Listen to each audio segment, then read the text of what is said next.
Hi, welcome to my thought for the day, entitled Waiting on God's Promises. Last week, Helen shared about worshipping whilst waiting, and the Lord gave me this word before I knew what she was speaking on. So perhaps the Lord's trying to speak to us about waiting one way or another.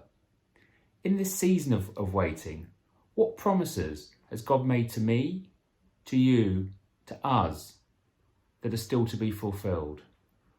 I look back on my life and think of prophetic words or promises I've received, some of which have come to pass, and I thank God for those, and others that haven't yet. Waiting on God is nothing new. If we look back in the Bible, we see the Israelites waiting for 40 years in the wilderness to get to the promised land, on a journey that, in a natural sense, should have taken them less than 40 days. Think of Abraham and Sarah waiting for their promised son, although they lost patience and took a different path before the promise was fulfilled. And the father of the prodigal son, waiting, not knowing where his son was, or even if he was alive. So, what are you waiting for? What's your promised land? Are you waiting for a child like Abraham and Sarah? Are you waiting for health to be renewed?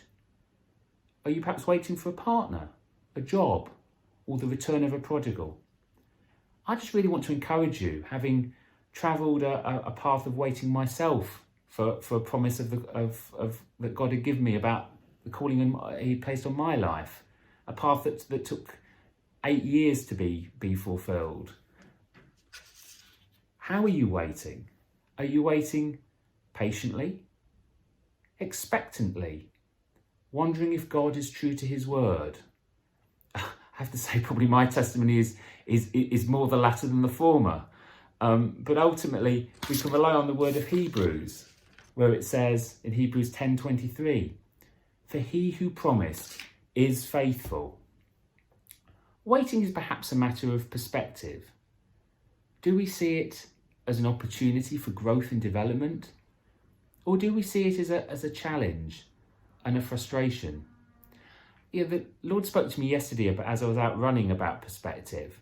I came across some horse manure, and nothing unusual there, you may think. But for me, that was an inconvenience, a possible hazard. But for a gardener, that would be an opportunity for free manure. So it really is a matter of perspective, and waiting can be like that as well. We can take comfort from Isaiah 40:31, where it says, "Those who wait upon the Lord will renew their strength.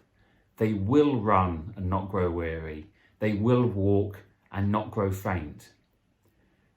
We don't always see how God will break through, but He is the waymaker, the promise keeper.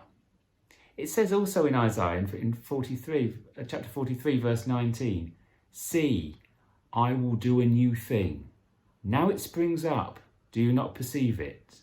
I am making a way in the wilderness and streams in the wasteland." And I saw that yesterday on my run as well. I was running through some long grass. It was challenging. It was slowing me down. Not that it takes much to slow me down. And it was hard work. But just suddenly, the undergrowth cleared and someone had mown it, and it was much easier to run through. I could gain momentum. I had a much better perspective on where I was, and it was just, for me, that just spoke of that breakthrough. In my own wait, the lyrics of the song "Waymaker" by Michael W.Smith was a real source of encouragement, and it says, "Even when I don't see it, you're working. Even when I don't feel it, you're working. You never stop working." And then it goes on to say, "Waymaker, miracle worker, promise keeper, light in the darkness, my God, that is who you are." And I just finished this talk reflecting on the rainbow behind me that my daughters Gabby and Lottie made at the start of the lockdown. The rainbow, that sign of promise that God gave to Noah in the flood. So may I just encourage you in your waiting, whatever you're waiting for. Thank you for listening. Take care and God bless.